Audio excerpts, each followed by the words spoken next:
नमस्कार श्रोते हो, इरा ब्लॉगिंग मराठी या यूट्यूब चॅनलवर सर्वांचे स्वागत. आजच्या व्हिडिओमध्ये आपण ऐकणार आहोत द बॉस या कथेचा भाग 3. तनिषा पॅरेंट्स मीटिंग आटपून झटपट घरी आली. घरातली उरली सुरली कामं आवरली. माईंना हेअर डाय लावताना तिच्या डोक्यात विचार सुरू होते. एकीकडे कंपनीचं काम सुरू होतंच, पण दुसरीकडे एक मोठं संकट गेल्या महिन्यापासून समोर ठाकलं होतं. शब्दांतर कंपनीच्या बाजूलाच लागून एक झोपडपट्टी होती. त्यांनी अनधिकृतपणे कंपनीच्या मागच्या जागेवर अतिक्रमण केलं होतं. कंपनीने त्यावर केस केली होती, पण झोपडपट्टीतील गुंड प्रवृत्तीच्या लोकांनी त्यांच्या नेत्याला पुढे करून आंदोलनाची तयारी केलेली. उद्या ते बिथरले तर कंपनीत तोडफोड करायलाही मागे पुढे पाहणार नव्हते. कोर्ट कचेरी राजकारणी या सगळ्यांना बाजूला करून तनिषाला हे प्रकरण तिच्या पद्धतीने हँडल करायचं होतं. अगं पुढे राहिलंय बघ, नीट लाव की. माईंचा आदेश आला आणि तनिषाने पुन्हा डाय लावण्याकडं लक्ष केंद्रित केलं. मानव आज येणारे की नाही घरी? त्यांना 2 महत्त्वाच्या सर्जरी आहेत पुण्याला. आज संध्याकाळी येतील ते. काय जीवन झालं माझ्या लेकाचं. धड श्वास घ्यायलाही फुरसत नाही त्याला. माई, तुमचीच इच्छा होती ना त्यांना डॉक्टर करायची? हो, समाजात डॉक्टर लोकांइतका मान कोणालाही मी नाही आणि पैसे मिळतात की भरपूर. बाकीचेही बरेच क्षेत्र आहेत की माई. इंजिनियर, आर्किटेक्ट, वकील किंवा एखाद्या कंपनीचा मालक होता आलं असतं. तनिषा जीभ चावत माईंना म्हणाली, छे, डॉक्टरशिवाय मोठा पेशा नाही जगात. माझा मुलगा डॉक्टर आहे, इतका मोठा. तुला सांगते, आमच्या नातेवाईकात कुणीही इतकं शिकलेलं नाही. माईंना डॉक्टर हा एकमेव पेशा माहीत होता आणि आपल्या मुलापेक्षा जास्त यशस्वी कुणी असूच शकत नाही या मतावर त्या ठाम होत्या. तनिषाने बीपी चेक करणे माईंचा बीपी तपासला. मानवने ते कामच दिलं होतं तनिषाला. दिवसातून 2दा माईंचा बीपी चेक करावा लागत होता. तिकडे मानव त्याच्या स्टाफसोबत सर्जरी करत होता. राजेश, चल पुढे ये. आता पुढची प्रोसिजर काय आहे ती बघितली होतीस तू. आता टाके टाक. सर, पण डॉक्टर मीनाला आहे अनुभव यात. त्यांना करू द्या की. हे बघा, हे काम एखाद्या जबाबदार व्यक्तीनेच करायला हवं. गोंधळून जाणाऱ्या आणि भित्र्या माणसाचं हे काम नाही. डॉक्टर मीनाला खूप राग आला. सर्जरी झाल्यानंतर स्टाफ बाहेर आला. मीना आणि सहकारी डॉक्टर चर्चा करत होते. हे मानव सर दरवेळी असं का करता? महिला डॉक्टरला अनुभव असूनही शिकाऊ पुरुष प्रॅक्टिशनर्सला पुढे करतात. स्त्रियांवर विश्वास नाही का यांचा? तेच वाटतंय. एखादी बाई पुढे जाताना दिसली की यांच्या पोटात काय दुखतं देव जाणे. त्यांची बायको म्हणे शब्दांतरची मालकीण आहे. तरीच बायको आपल्या वरचढ आहे हे सहन होत नसावं डॉक्टरला. मानव त्याची सर्जरी पूर्ण करून संध्याकाळी घरी परतला.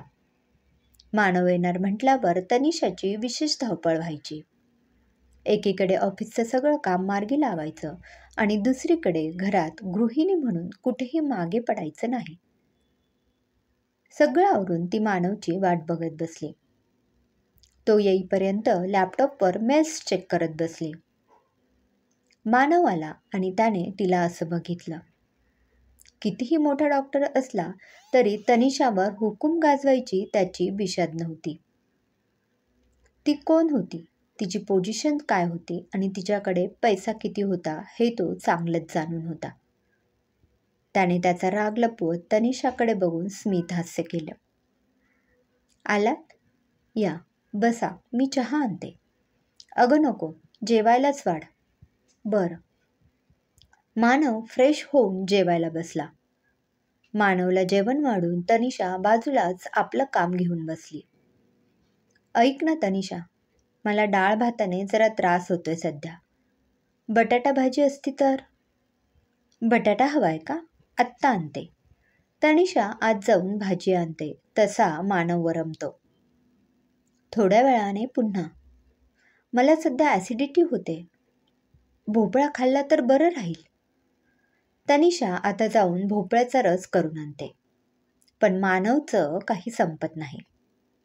5-5 मिनिटांनी तो तिला उठवायला लावतो, जेणेकरून तिला काम करता येणार नाही.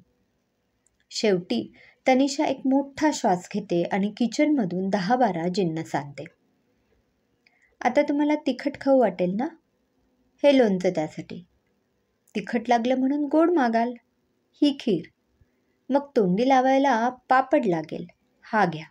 एक नागलीचा, एक उडदाचा आणि एक तांदळाचा. पचनाला त्रास होईल ना? हे घ्या जिरा पाणी. जेवणानंतर काही खाऊ वाटेल, हा मुखवास, हे पान, हे आईस्क्रीम, हे ताक, जे पटेल ते खा. अजून काही आणू? मानव आणि तनिषामध्ये प्रत्यक्ष वाद नसले तरी मानवचा तिरकसपणा तनिषा चांगलंच ओळखून होती. ती कितीही मोठी असली तरी तिला कुटुंब जपायचं होतं, नाती जपायची होती.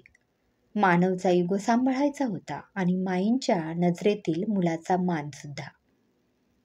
त्यासाठी तिने आजवर खूप कमीपणा घेतला होता, अनेक अपमान सहन केले होते आणि घरात सासूबाईंपासून सगळं लपवूनही ठेवलं होतं.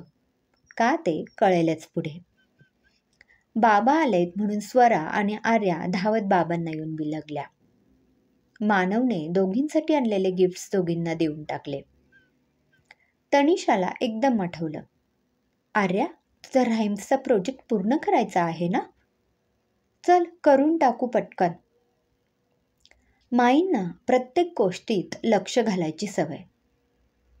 त्यांनी विचारलं, कसला प्रोजेक्ट आहे हा? इंग्रजी यमक आहेत, त्यांचा चार्ट बनवायचा आहे. अगं मग तुला काय येईल? मानवला सांग की, तू पुस्तकाच्या दुकानात कामाला असशील, पण म्हणून इंग्रजी थोडं येतं तुला? अगं आजी, आर्या काही बोलायच्या आत मानवने तिला गप केलं. आण बाळा, आपण करू. हां, पदोपदी होत असलेला अपमान सहन करायची तनिषाला सवयच झाली होती. मुलींना सुद्धा आपली आई कोण आहे हे पूर्ण माहीत नव्हतं. तनिषाने अशा वातावरणात शब्दांतरचं विश्व कसं उभं केलं होतं याचीही खूप मोठी कहाणी आहे, अंगावर काटा आणणारी. ऐकालच पुढे. तिकडे ऑफिसमध्ये एक गोंधळ सुरू होता.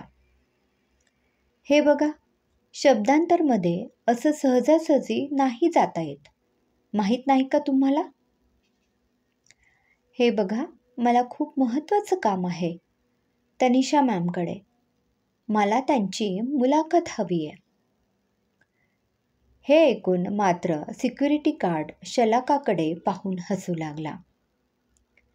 काय झालं हसायला? अहो मॅडम, आम्ही रात्रंदिवस इथे काम करतो. आम्हाला सहजासहजी त्यांचं दर्शन होत नाही आणि तुम्ही भेटायचं म्हणताय? तुम्हाला दर्शन होत नाही असं कसं? त्या ऑफिसमध्ये तर येत असतीलच ना? कशा येतात, केव्हा जातात, काहीच थांगपत्ता नसतो. म्हणजे? मी कन्फ्यूज झाले आहे, नीट सांगा. तनिषा मॅडमला भेटणं इतकं सहज शक्य नाही, एवढंच मी सांगेन. बाकी काही विचारू नका. मग किमान त्यांच्या सेक्रेटरीला तरी? मॅडम, निघा आता तुम्ही. आपला अजून जास्त अपमान होण्यापूर्वी शलाकाने तिथून काढता पाय घेतला. पण जाता जाता तिला तिच्या ऑफिसमधील मुख्य संपादक अनिल सरांचे शब्द आठवले. ही शेवटची संधी आहे तुम्हाला. एवढं करू शकला तर तुम्हाला इथे कंटिन्यू करू. नाहीतर आपल्याकडे पत्रकारांची कमी नाही आहे बरं का मॅडम. आपली नोकरी वाचवण्यासाठी शलाकाला आज काहीही करून तनिषा मॅडमला भेटायचं होतं. शलाकाला आता दुसरा कुठलाही पर्याय दिसत नव्हता. तिने तिची स्कूटर काढली. समोरून कुणी येतंय का हे बघत तिथेच थांबली. शब्दांतरचा एक एम्प्लॉई तिकडून पायी येत होता. तिने त्याला जोरात धडक दिली.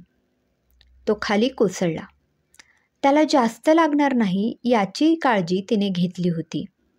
हा सगळा गोंधळ बघायला शब्दांतरमधून काही माणसं बाहेर आली.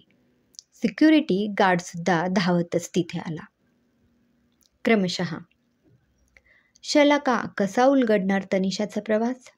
तनिषाच्या घरी तिचं वर्चस्व का लपून होतं? कोर्टात सुरू असलेल्या केसला तनिषा तिच्या स्टाईलमध्ये कसं सोडवेल? तनिषाच्या वर्चस्वाची ओळख नाट्यमयरित्या कशी घडेल? या सर्व प्रश्नांची उत्तरे जाणून घेऊया पुढील भागात. लेखिका संजना इंगळे. श्रोते हो, पुन्हा भेटूया पुढील भागात. धन्यवाद.